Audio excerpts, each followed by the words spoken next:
আজকে আমরা বেরিয়েছিলাম থাইল্যান্ডের স্ট্রিট ফুড খেতে। তো এইখানে ফার্স্টেই যে দোকানটা ঢুকলাম, নুডলস টাইপের কিছু আছে, নিচে আনারস, আর এটা পুরো ফ্রুটের মার্কেট। আম রয়েছে সামনে, আরও কাটা কোনো ফল টল রয়েছে। এটা হচ্ছে অক্টোপাস রোস্ট, আরও কিছু প্রাণীর রোস্ট, আমি জানি না।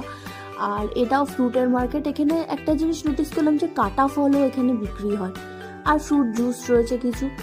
এটা একটা অদ্ভুত রকমের ফল, কি জানি এটা, তোমরা নাম জানলে কমেন্ট করে বলো। এটা কুমিরের রোস্ট। কে কে খেয়েছো কমেন্ট করে আমাকে বলো, আমি তো কোনোদিন খাইনি বাবা। এরপরে আমরা যে মার্কেটটায় ঢুকলাম সেটা হচ্ছে এই লবস্টার চিংড়ির মার্কেট। লবস্টার আছে বড় বড়, আরও শামুক আছে, ক্র্যাব আছে, আর ওদের দেশের কিছু মাছ রয়েছে। তো ক্র্যাব রোস্ট হচ্ছে এখানে, দারুণ লাগছে।